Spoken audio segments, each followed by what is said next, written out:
Assalamualaikum warahmatullahi wabarakatuh. Perkenalkan, nama saya Ahmad Huzaifah dari kelompok 5 telematika. Di sini saya akan menjelaskan materi yang pertama, yaitu domain name system.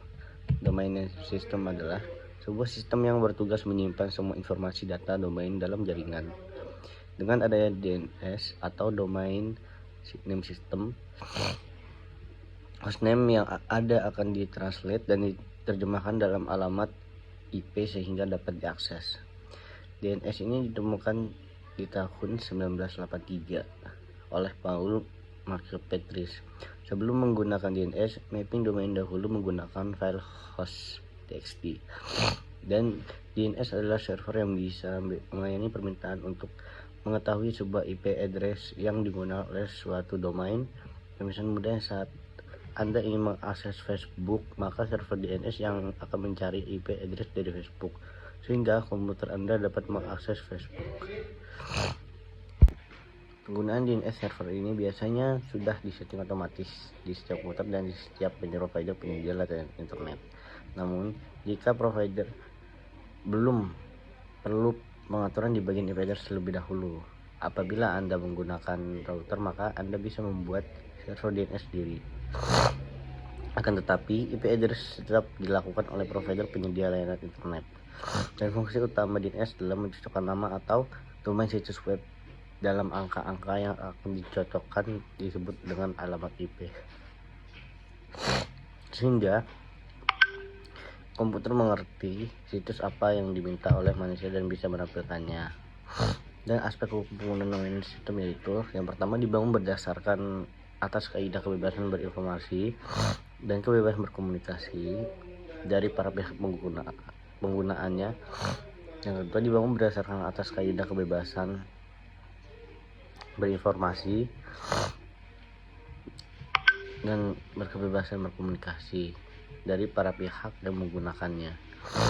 Dan keberadaan domain name secara teknis haruslah unik, maka semua pengguna berupaya sedapat mungkin untuk memperoleh nama domain yang terlebih ini dengan nama dirinya ataupun produknya. Selanjutnya, dalam lingkup perolehan nama domain ini, para pihak yang meminta domain tersebut yang merupakan subjek hukum yang memiliki hak dan kewajiban. Nama domain yang dilakukan adalah didasari dengan itikat baik dan tidak akan merugikan kepentingan pihak-pihak lain yang secara hukum berkepentingan atas keberadaan nama domain dipintakannya tersebut. Dan domain ini bersifat restricted. Dalam perkembangan selanjutnya, ternyata banyak pihak memperebutkan keberadaan nama domain yang lebih intuitif dengan nama si penggunanya tersebut. Fokus perhatian adalah itikat tidak baik dan si registran dalam memperoleh nama domain atau pengguna nama domain yang dilakukan secara tidak patut. Dan selanjutnya, perbedaan nama domain dan merek itu seperti contohnya, nama domain yang pertama itu eksistensinya adalah sebagai alamat dan nama dalam sistem jaringan berkomputerisasi dan telekomunikasi. Namun kalau merek dagang itu contohnya seperti eksistensi adalah berfungsi sebagai daya pembeda dalam lingkup perindustrian dan perdagangan. Terus yang kedua itu lebih bersifat sebagai amanat yang diberikan oleh masyarakat hukum pengguna internet ketimbang sebagai suatu properti. Kalau merek dagang itu lebih bersifat sebagai properti karena merupakan kreasi intelektual manusia yang dimintakan haknya kepada negara untuk kepentingan industri dan perdagangan. Ya, Assalamualaikum warahmatullahi wabarakatuh. Perkenalkan, nama saya Imadi Duriawan dari kelompok 5. Di sini saya akan menjelaskan perbandingan kejahatan cyber dalam Convention on Cybercrime, KUHP dan UU ITE. Yang pertama itu illegal access. Dalam KUHP pasal 167 memaksa masuk ke dalam rumah, ruangan atau pekarangan tertutup dengan melawan hukum. Dalam UU ITE pasal 30 mengakses sistem elektronik orang lain tanpa hak. Yang kedua, illegal encryption question dalam KUHP tidak diatur dalam KUHP. Dalam UU ITE pasal 31 penyadapan tanpa hak. Yang ketiga, data interferensi dalam KUHP pasal 406 pengrusakan barang. Dalam UU ITE pasal 32 mengubah atau merusak sistem atau dokumen elektronik. Yang keempat, sistem interferensi dalam KUHP tidak diatur dalam KUHP. Dalam UU ITE pasal 33 mengganggu sistem elektronik agar tidak berfungsi. Yang kelima, misuse of device dalam KUHP tidak diatur dalam KUHP. Dalam UU ITE pasal 34 penyalahgunaan pemakaian perangkat untuk berbagai perbuatan yang dilarang. Yang keenam, computer related forgery dalam KUHP pasal 263 pemalsuan surat atau dokumen. Dalam UU ITE pasal 35 merusak atau memanipulasikan dokumen elektronik. Selanjutnya, tindak pidana ITE diatur dalam 8 pasal dari pasal 27 sampai 35. Ada sekitar 14 jenis tindak pidana pasal 36 dan pasal 37. Tidak merumuskan bentuk pidana tertentu, tetapi mengatur dasar pemberantasan pidana karena menimbulkan kerugian pada orang lain. Dasar pemberatan dalam pasal 53 ayat 3, jika perbuatan tindak pidana pasal 30 sampai 37 ditujukan terhadap sistem elektronik milik pemerintah atau sektor publik seperti Polri, TNI, Bank Sentral, perbankan, lembaga keuangan, lembaga internasional, dan otoritas. Domain name system adalah sistem yang bertugas menyimpan semua informasi data domain dalam jaringan. Dengan adanya domain atau hostname yang ada akan ditranslate dan diterjemahkan dalam alamat IP sehingga dapat diakses. DNS ditemukan tahun 1983 oleh Paul Marska-Petris. Sebelum menggunakan DNS, mapping domain dahulu menggunakan file host text. DNS adalah server yang bisa melayani permintaan untuk mengetahui sebuah IP address yang digunakan oleh suatu domain.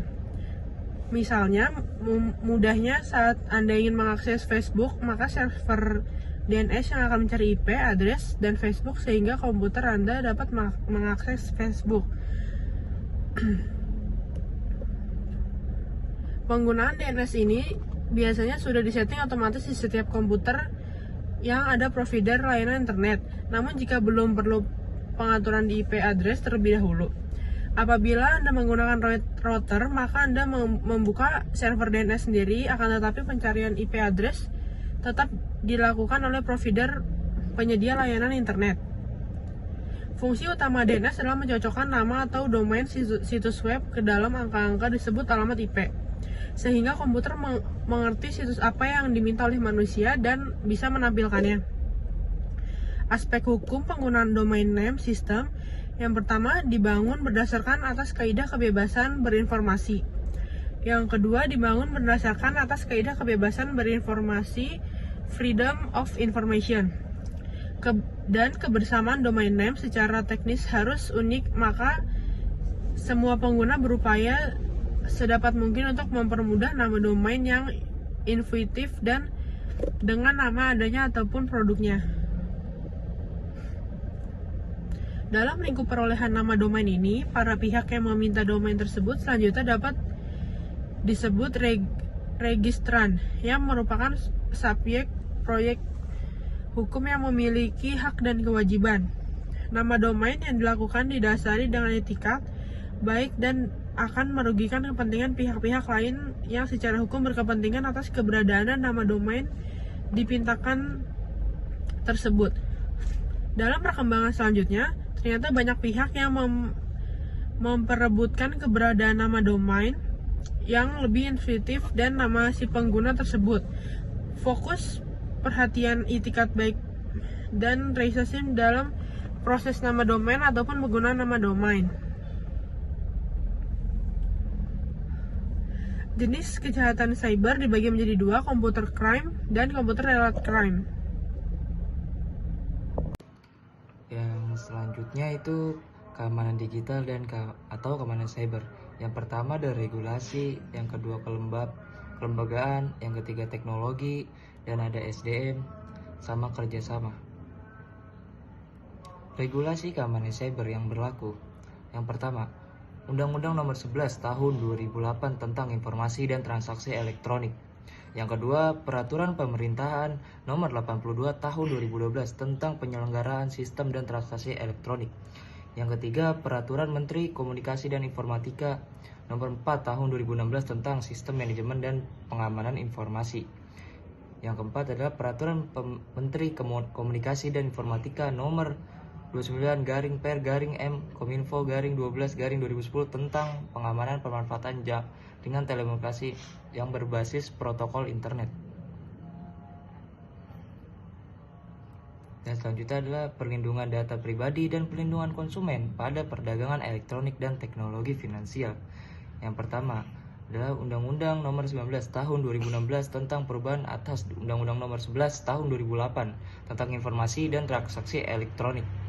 Yang kedua, Peraturan Pemerintahan Nomor 71 Tahun 2019 tentang penyelenggaraan sistem dan transaksi elektronik. Yang ketiga, Peraturan Menteri Komunikasi dan Informatika Nomor 20 Tahun 2016 tentang perlindungan data pribadi dan sistem elektronik. Penyebab kebocoran atau penyalahgunaan data pribadi. Yang pertama, kebocoran data konsumen disebabkan oleh pelaku usaha finance dan jasa keuangan online yang telah menjual pemberian data konsumen seperti nama, foto, NIK, foto, KTP, dan nomor handphone kepada pihak ketiga. Yang kedua, data konsumen bocor karena adanya modus penyalahgunaan adalah pihak outlet OVO melakukan sesi foto penggunaan dompet digital OVO dengan memegang KTP sebagai alat bukti yang sah. Itu yang selanjutnya, salinan Surat Edaran Otoritas Jasa Keuangan Nomor 14.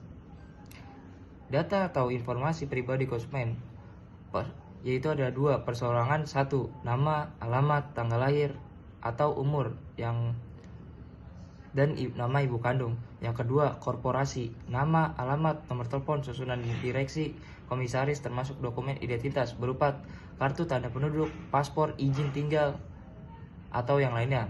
Dan selanjutnya adalah susunan pemegang saham. PUJK dilarang dengan cara apapun memberikan data atau informasi pribadi mengenai konsumen kepada pihak ketiga. Larangan sebagaimana dimaksud pada angka 1, kecuali dalam hal ini. Yang A, konsumen memberi persetujuan tertulis, dan B, diwajibkan oleh peraturan perundang-undangan.